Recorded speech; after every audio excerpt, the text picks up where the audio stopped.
live.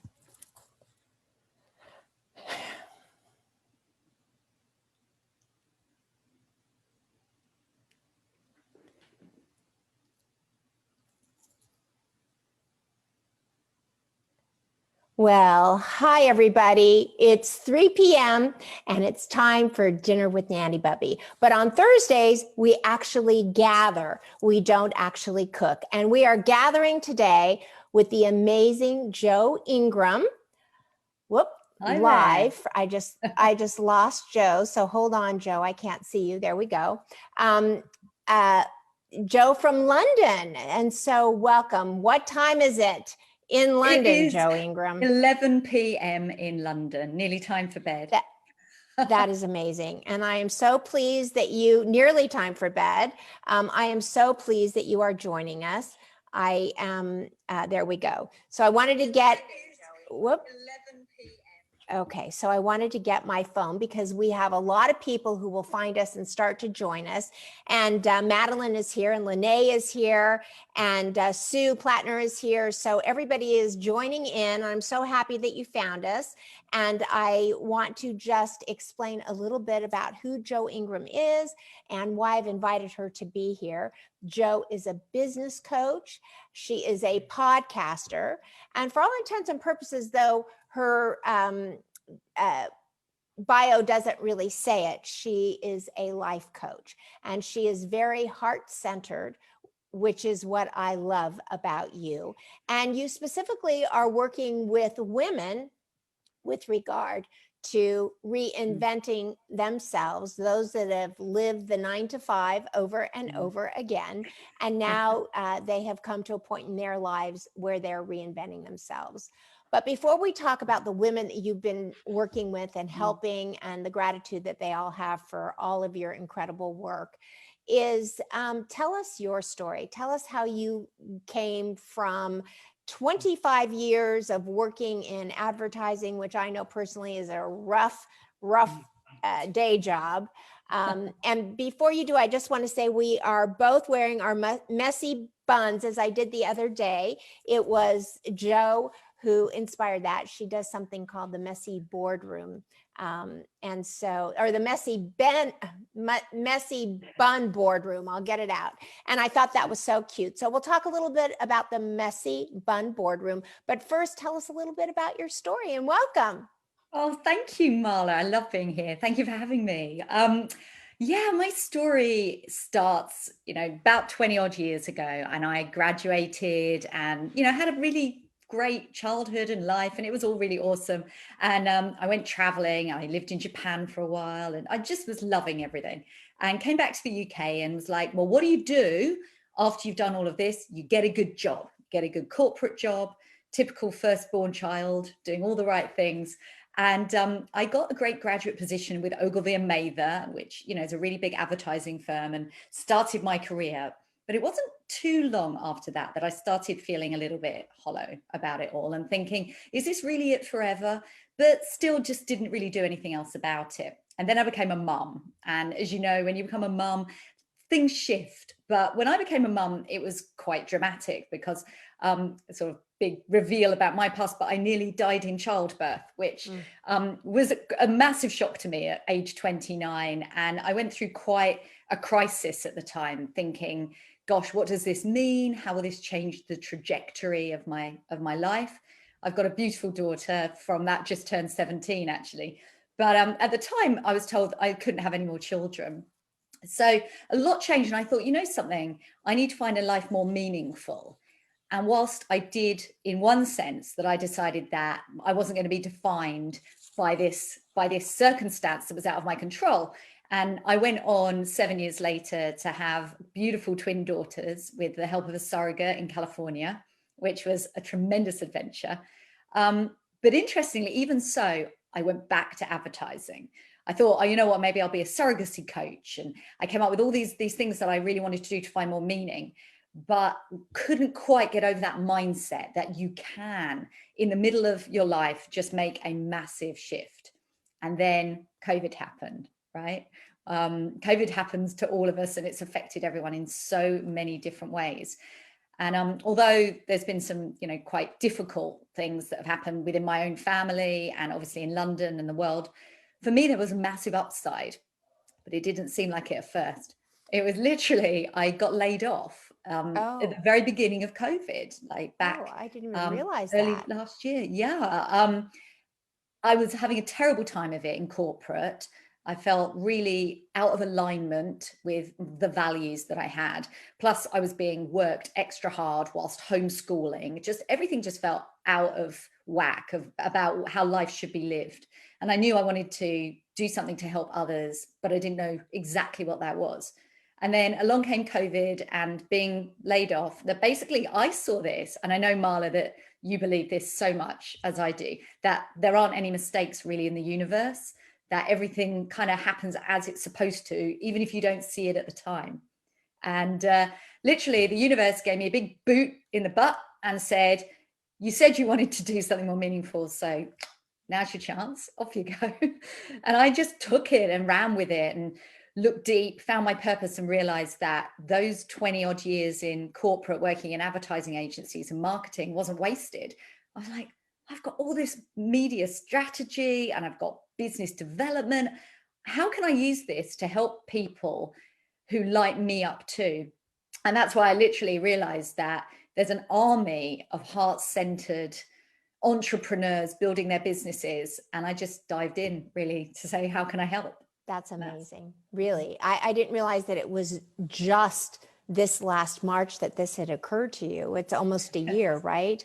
And I just want to say hello to, listen, we've got some wonderful avid followers that come in, on the days that they can, but Arlene is here. And so I just want to say hi to Arlene. Teresa is here. Roseanne is here. Sue Rainish is here, and Cynthia is here. Steve Fox is here. So I just want to welcome everybody. I see you all. I'm having to watch you on my iPhone because Zoom on the desktop doesn't show me all of you. So in a few minutes, you'll be able to ask Joe some questions and just chat back and forth. In the meanwhile, if anything is said that you have a question for, just chime in. So you're a podcast host on top of it all, and you can find her at the Action Taker Tribe on podcast, all platforms, I'm assuming. So tell me just a little bit, what is the podcast about? Yeah, well, I thought to myself, what am I in my soul, in my nature? And I realized that I'm an action taker. And all of the successes that have happened in my life is because I haven't been afraid of just taking that next step and taking some form of action to get an outcome. Like when I had my surrogacy journey, literally at the point where when my daughter, my oldest, was first born, and I was like, well, that's not good because I want more kids and I want to complete my family. I was like, I have no resources, I have no connections, I have no knowledge about how to do this. And yeah, I trusted that if I just keep taking a step forward, I could overcome each barrier. And believe me, there were masses of barriers. As you can imagine, doing transatlantic surrogacy wasn't an easy undertaking, certainly not a decade ago. Yeah. And my twins just turned 10 actually at the end of January. So it was going back a little while. But that piece inspired me. And I thought, you know what? If I could create the impossible in my own life, anyone can create what they might think is impossible in their lives. And I was like, you know something, I really want to just share that momentum and that enthusiasm, particularly for coaches, course creators, entrepreneurs, but really anyone that's looking to build a business from their heart. And I just jumped in. That's awesome. And I just want to say we've got a new guest that just has come. First, my sister Heather always comes. So, hey, Heather. But we have Paula Ramos Fuste here. Fustel. Paula Ramos Fustel is really very new to us. So all of you who are watching right now, who come in every day, let's give her a thumbs up or a heart or something to say hello to her so that Paula feels welcomed into our gather group as we gather and talk to Joe Ingram, who is joining us from England, from London, England at 11 p.m. there. So thank you so much for staying up to do this. So let's talk about the messy, why can't I say messy? I hate messy, that's why I can't say it. Let's talk about the messy bun boardroom. Okay, this is a fusion of two of my favorite things. Okay. I was talking earlier about how I realized that even though I hadn't enjoyed the time that I spent in corporate, at least not as much of it as I wished that I had, there were so many gifts that it gave me. And one of the things was the fact that I viewed things through the lens of a CEO. I was like, well, how do you run a business? How are you successful? What are the levers that you need to pull? One of the things I realized when I started working with new entrepreneurs was that they had so much love and ambition and willing to help, but some of the basic business skills weren't quite in place. And as I watched people really struggle with making basic decisions or deploying strategy, I thought, something, I have such a passion for structure, action, strategy. This is just a layer of success that I can help bring to people's businesses. So with that, I fused the fact that one of the things I really didn't like about corporate was the fact that I had to be really well groomed. And every night, not every night, sorry, when I had to wash my hair, right? And some of you might empathize with this. And I've got kind of wiry, curly hair, but I would straighten it with my straighteners. And I hated doing that. I used to say to my husband, oh, work tomorrow. I've got to go and straighten my hair. And it was just a really low point of the week. And I think it combined the fact that I couldn't be bothered with the hair with the fact that I didn't really want to go to work. So when I realized that actually I wanted to start a CEO program for heart-centered entrepreneurs, but I didn't want any of the negative side of the corporate piece there. I wanted all of the good stuff. So we have a boardroom, we call it a boardroom.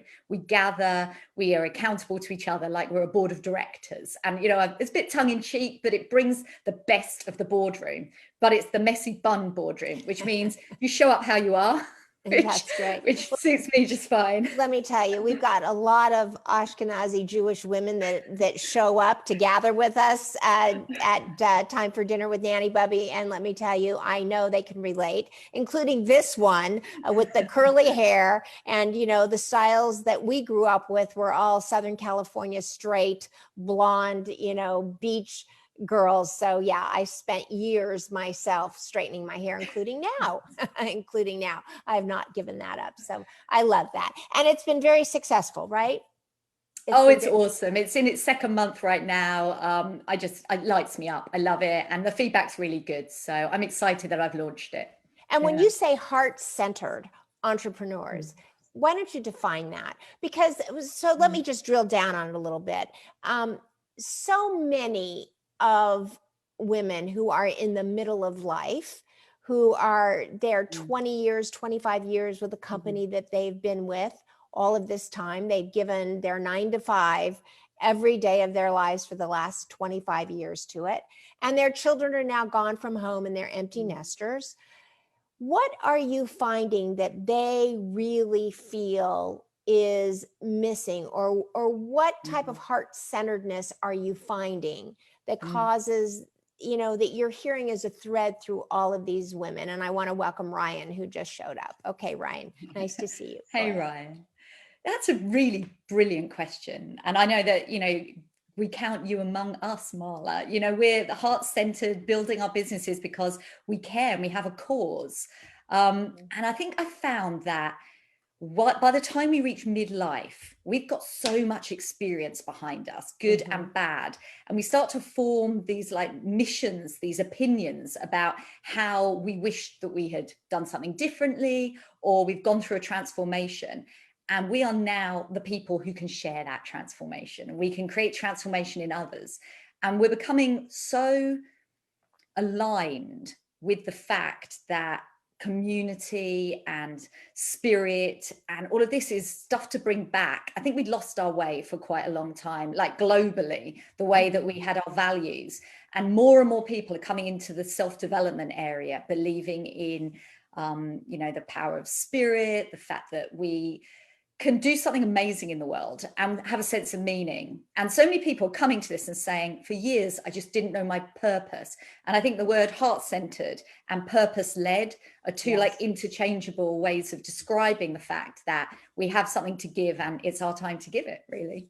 Yes, and I want to welcome Sue Rainish too, because I saw her just a little while back, but I guess I didn't say hello. So hey, Sue, thank you for reminding me that you're here. I always look for you every day. Well, let's talk about purpose because, a week ago, I interviewed Nancy Holla, and we went through this process of finding your purpose in one word. And I took everybody who was on the call that day from Facebook and listening, and everybody typed their one word of purpose. And it was really fantastic that everybody could identify almost immediately to a one word purpose, which I adore. But are you finding that women now who are creating businesses, especially online businesses, are saying, I have a purpose. I have a purpose, and I've always been great at cupcakes. I've always been great at needlepoint. I've always been great, but I could never think that I could make a living at that. And that now, are you finding that these women are saying, my kids are gone. I just spent 25 years working in a field I hated, but I made a good living. I have a good 401k, that I'm up to here with that. And now they're turning to almost like a renaissance. I mean, this is really my story, right? Like I spent all the, 13 years creating a mobile billboard business and changing the landscape of the Las Vegas Strip, basically, with the mobile billboards. And sold off that business so gratefully, because there was so much stress. 120 employees, it's a lot. But now I just found this purpose in my family and in my grandchildren and in cooking, which I never saw as an art. I saw it as a duty and a torture. What do you think changed that for you? That's a good question. See, there she goes. What changed that for me is that I just took a breath and I started to listen. So, when everything sort of ended very abruptly with the mobile billboard business and my husband's 38-year-old advertising agency, I just didn't know what to do. I literally didn't, I spent so many years having this purpose. I had to get up before the kids. I had to get the kids off to school. I had to, get to the office. I had to get payroll out. I had to, I had to. And then all of a sudden the kids are adults, and then our businesses end. And I remember saying, okay, I'm going to leave my driveway, and honestly, God, just tell me, am I going to make a right or a left? Because the world was open to me. I didn't know what to do with myself. And suddenly I felt better when I was cooking. And suddenly I felt better when I watched On a Garden and the Food Network. And suddenly I felt better asking my family to come to dinner and serving them in a way that was actually good, and they weren't complaining. They were in shock and amazed. And so it was following that feeling of just a little better every day that got me to where I am today, which I feel is just like the best place that I've ever been in my life. Oh, and you look so lit up by it as well. I love it when you do your shows. It's just full of joy. Thank you. Thank you. And are you finding that women are feeling very disconnected from even their families during COVID? Yeah, well, it all depends. I work with a lot of people in a lot of different circumstances. But one thing you said, really rings true. So many people in this area are at the point where their children are grown. So many women in their 50s, 60s and beyond who are actually saying, I've got something to contribute right now, and I want to build something. I want to build a business that transforms people. And the word transformation is a big word.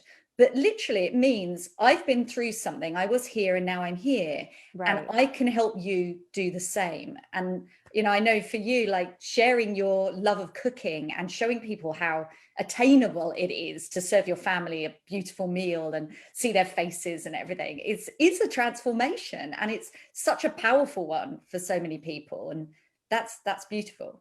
I have felt very transformed by this experience. And I don't know if I've ever actually said this to our team that tunes in and watches every day, but I started watching Ina Garten, the Barefoot Contessa, on the Food Network, and I'd go to sleep at night and I would wake up at 2 o'clock in the morning thinking about the leg of lamb that she made that I saw at 2 in the afternoon. And lucky for me, I live in Las Vegas and grocery stores are open 24 hours. And I literally would get in my car at 2 in the morning and go buy a leg of lamb and all the accoutrements to go with it, and then come home and start cooking. My husband would wake up and say, "What are you doing?" And I'm like, "I've got to make this 8-hour leg of lamb. Tonight we're having leg of lamb." And so there was a huge transformation in that.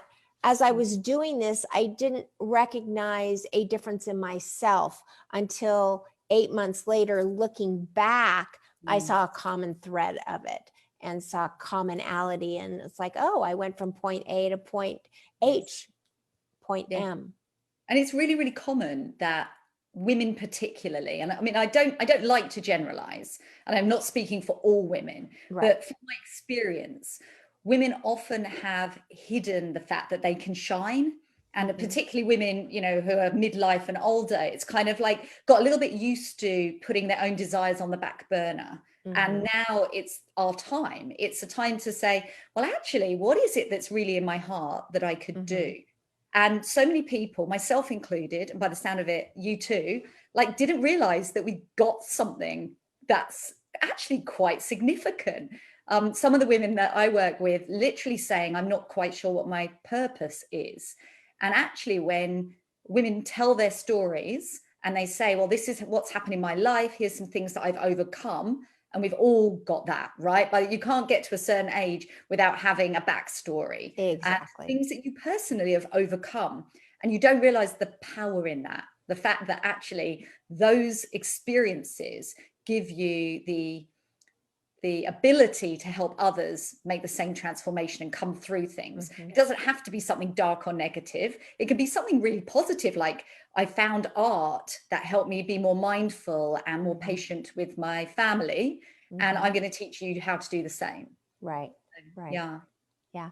And I also think that, you know, when I was very, very busy raising my kids and, you know, it was bath time, dinner, you know, homework, get to bed, get up, let's go. You know, there's moments that I think that I missed with creating a sanctification of a Friday night dinner or Saturday night dinner or Thursday night dinner with the kids. And are you finding that maybe some women's regretfulness is that now they are, you know, living separately from those kids and grandkids, and what do they do next? Yeah, for sure. I mean, family connection is so important. I mean, COVID's taught us that more than anything. And not just being around your family, but actually making an event of it, actually having an opportunity to show your family that love that you have for them by serving them in some way that elevates the day, you know, just something simple and beautiful. Right. Do you find that too, Marla? I do. And, you know, honestly, I've been thinking about this, and I'll just throw it out there, but I've really been thinking that how fun would it be? And all of you who are listening right now, you have to answer this question, or I'm not going to let you in tomorrow.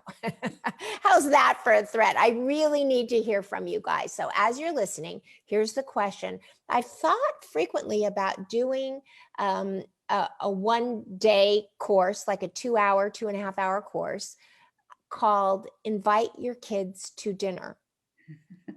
Right? I love that. Right. And if you have young children at home and you're inviting your kids to dinner, then they can participate in the table setting, they can participate in the making of the dinner, and you would make a great dinner together and literally sit down with your best plates and china, glasses, and make it a celebration of being together. Likewise, if your children are adults and living separately than you, I mean, most people now in COVID are with their parents or their grandparents, at least. So inviting your kids to dinner may not be, you know, the most horrible thing a person could do in COVID.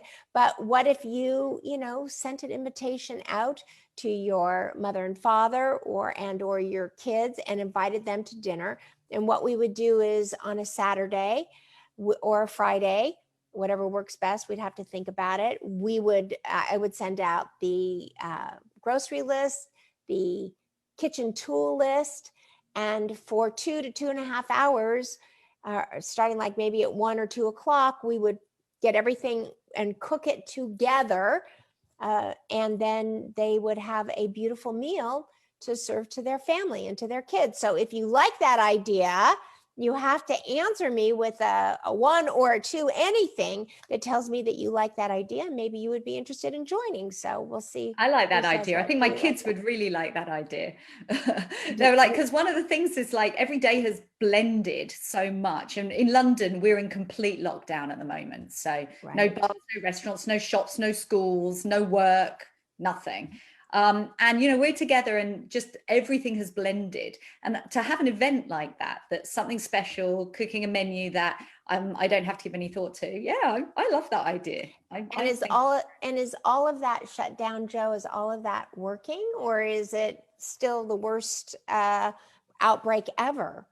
Um, I've got to be honest with you. I don't watch the news that much Good anymore. girl. I made a decision. I could pretend that I know the answer, but Yeah. I think in general it's getting better because the last I heard, they are talking about reopening schools on the 8th of March, which would be an absolute relief. My kids are desperate to get back with their friends and get out the house. So fingers crossed, it looks like it's heading in the right direction. I love that. I love that. Does anybody have any questions for Joe? It's a little bit, there's a little bit of a delay, so we'll hang out there. And, or any questions for me? I love that you all come every day. Remember that Thursday is it is breakfast for dinner. So that's why Thursday interviews are great, because I have mentioned to everybody and taught everybody that on Thursday night, it is the perfect night to have breakfast for dinner. Whatever you've got left over in your refrigerator, Joe, you can take that and you can saute it.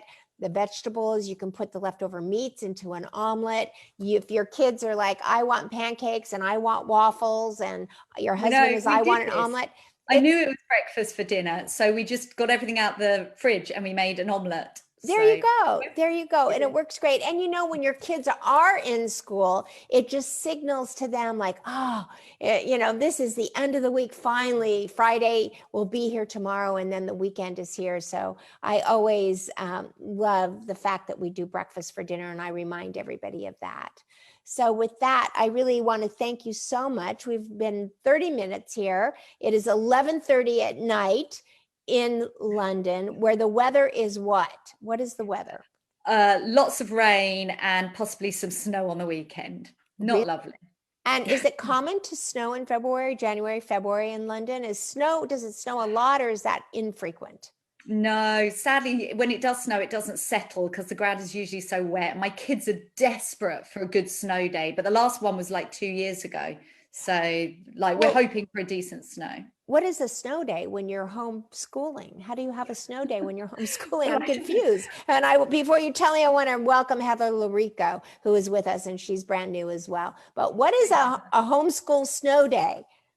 Well, I guess we would just ditch the homeschooling and take the sleds out, the same as you Oh, do okay. if it was a school day, right? And how is that homeschooling going for you, Joe? In all honesty, how do you Oh, feel? You're I working, I tell me. dislike it intensely. I Yeah. just, I'm not going to lie. I think most people are pretty upfront and honest. If you're trying to run a business or do a job in any way, it's absolutely impossible. And the kids aren't that happy either. So it's not an ideal situation, but we make the best of it.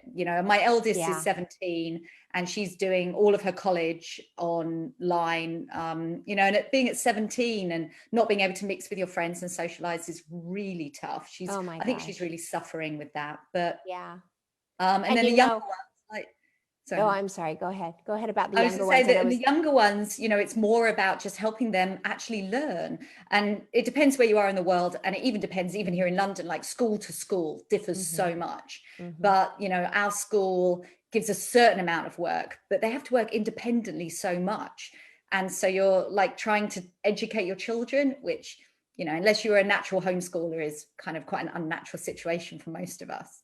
Well, and with that, I want to welcome Kathy Villani, who just tuned in for the very first time as well, and just wanted to, she's a school teacher. And so she knows what that's like. But I really have to say about Joe is that the other day I was on a call with her from London with the hour time difference, and her kids were, of course, being homeschooled because of their very stringent lockdown rules there. And they lost their broadband, they lost their Wi-Fi. So the kids are trying to get online to take tests. Her husband is trying to do his work and she's trying to do her work, and we're cutting out. And, you know, it's like things were never so bad they couldn't get worse, right? So you have to Yeah, you be. never realized that you love your broadband quite so much.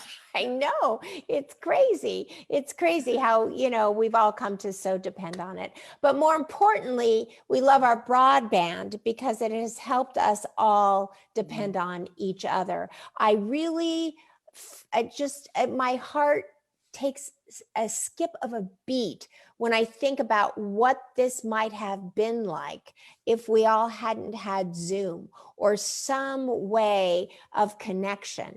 Because one of the things that I love so much about Gather is that it's a way for all of us to connect to each other with a common thread of interest.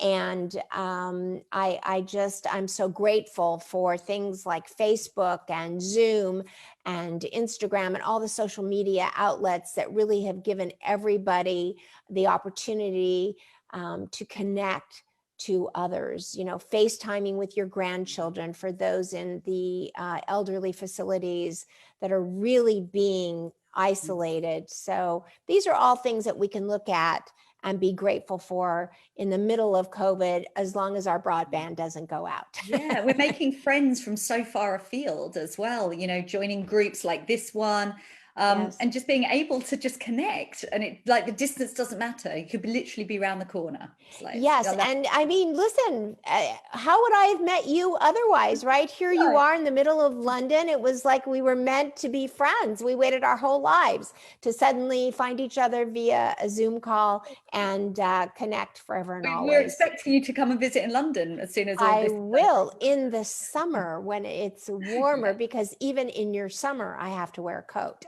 You would do. Yeah. And you'll Remember, need I'm your from umbrella. 115 degrees. And so I'm not like right now, I'm shivering to death out here. So, you know, There I am, all desert. cozy. I'm a desert tortoise. I know nothing but that. So with that, Joe, I'm going to let you go to bed. It is almost midnight there. I thank you so much for staying up and giving words of inspiration to all of the gatherers that come almost every day at 3 p.m. to cook with us. But, you know, cooking is a wonderful inspiration and it's a wonderful art.